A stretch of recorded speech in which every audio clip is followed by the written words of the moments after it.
हर हर महादेव दोस्तों, क्या आप जानते हैं कि महाभारत काल में अश्वत्थामा कौन था और अश्वत्थामा अब कलयुग के समय में कहाँ भटक रहा है। अश्वत्थामा ने ऐसा क्या किया था कि भगवान श्री कृष्ण ने उसे कलयुग में भटकने का श्राप दे दिया। आज के वीडियो में हम आपको शास्त्रों में वर्णित अश्वत्थामा के पूरे जीवन की कहानी बताएंगे, इसलिए वीडियो को अंत तक जरूर देखना। महाभारत काल के समय में अश्वत्थामा अपने पिता के मारे जाने के बाद बदले की आग में जल रहा था। अश्वत्थामा और कोई नहीं बल्कि द्रोणाचार्य का पुत्र था। अश्वत्थामा ने अपने पिता की मृत्यु के समय यह प्रतिज्ञा ली थी कि वह पांडवों के वंश का खात्मा कर देगा।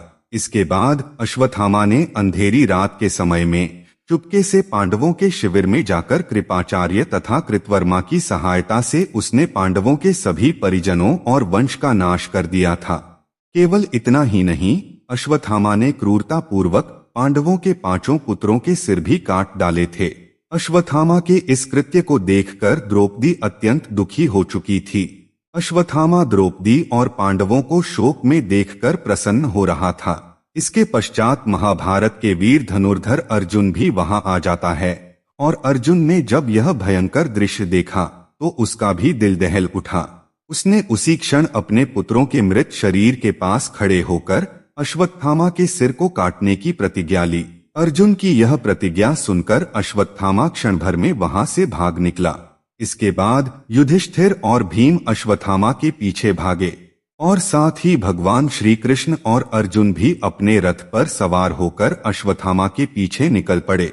भगवान श्री कृष्ण यह जानते थे कि पांडवों के वंश का अंत होना निश्चित था, इसीलिए भगवान श्री कृष्ण ने यह घटना घटित होने दी। परंतु इस घटना के पश्चात अश्वत्थामा इससे भी बुरा और क्रूर कृत्य करने वाला था। अश्वत्थामा पांडवों से बचने के लिए उस वक्त धृत लगाकर कुश के वस्त्र पहनकर गंगा के तट पर बैठा हुआ था। उस समय वहां वेद व्यास जी के साथ अन्य ऋषि भी गंगा तट पर बैठे हुए थे। कई शास्त्रों में यह भी कहा जाता है कि अश्वत्थामा को जब यह पता चला कि अर्जुन और श्री कृष्ण उसे पकड़ने के लिए उसके पीछे आ रहे हैं तो वह वेदव्यास जी के आश्रम में पहुंच गया। इसके बाद अर्जुन और श्री कृष्ण आश्रम में पहुंच जाते हैं। श्री कृष्ण और अर्जुन को वहां देखकर अश्वत्थामा एक कुश को निकालकर मंत्र पढ़ने लगता है और वह उस कुश को ही ब्रह्मास्त्र बनाकर उसे अर्जुन पर छोड़ देता है। यह देखकर श्री कृष्ण और वेद व्यास भी अचंभित हो जाते हैं। इसके बाद भगवान श्री कृष्ण के कहने पर अर्जुन भी ब्रह्मास्त्र का प्रयोग करता है। यह देखकर वेदव्यास और सभी ऋषि गण घबरा जाते हैं और वेदव्यास जी अपने बल से दोनों ही ब्रह्मास्त्र को बीच में रोक लेते हैं और वेदव्यास जी अर्जुन और अश्वत्थामा से कहते हैं कि आप दोनों अपने ब्रह्मास्त्र को वापस लो, अन्यथा इस सृष्टि का विनाश हो जाएगा। यह सुनकर अर्जुन तो अपना ब्रह्मास्त्र वापस ले लेता है, परंतु अश्वत्थामा वेदव्यास जी से झूठ कहता है कि मैं ऐसा करने में असमर्थ हूँ, क्योंकि अश्वत्थामा के मन में अपने पिता द्रोणाचार्य और अपने मित्र दुर्योधन की मृत्यु के प्रतिशोध की अग्नि प्रज्वलित थी।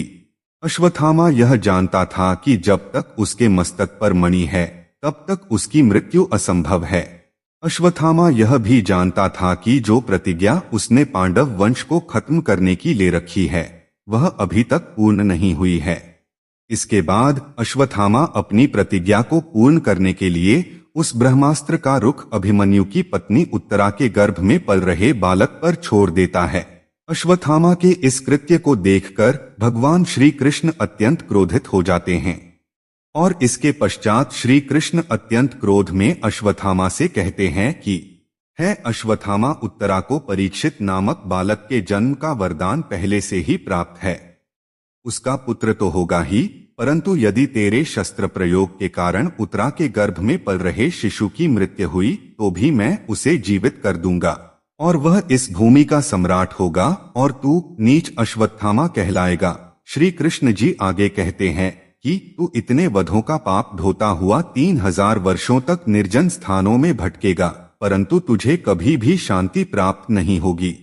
यह कहकर श्री कृष्ण भगवान अपने सुदर्शन चक्र से अश्वत्थामा के मस्तक पर विराजमान मणि को तोड़ देते हैं और अश्वत्थामा से कहते हैं कि तेरे इस मस्तक से सदैव रक्त का रिसाव होता रहेगा और तेरे शरीर से सदैव दुर्गंध आएगी, साथ ही तू अनेक गंभीर रोगों से पीड़ित रहेगा।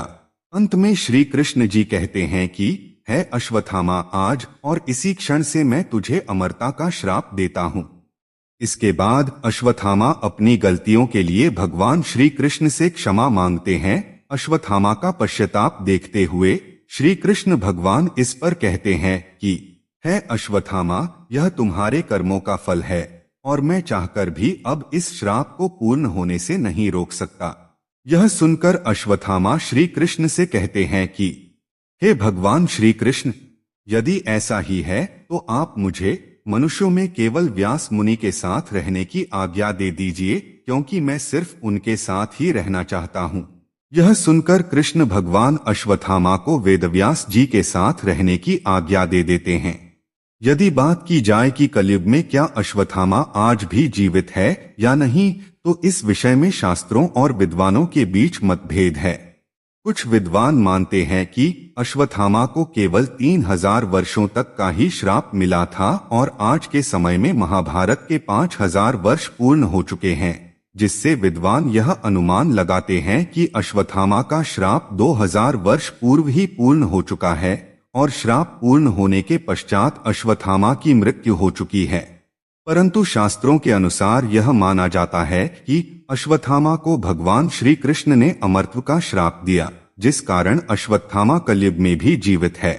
और कल्कि पुराण में भी यह उल्लेख मिलता है कि कलयुग के अंत समय में अश्वत्थामा भगवान विष्णु के कल्कि अवतार की सेना का निर्माण करेंगे और भगवान कल्कि की सहायता करके अपना पश्चाताप पूर्ण करेंगे।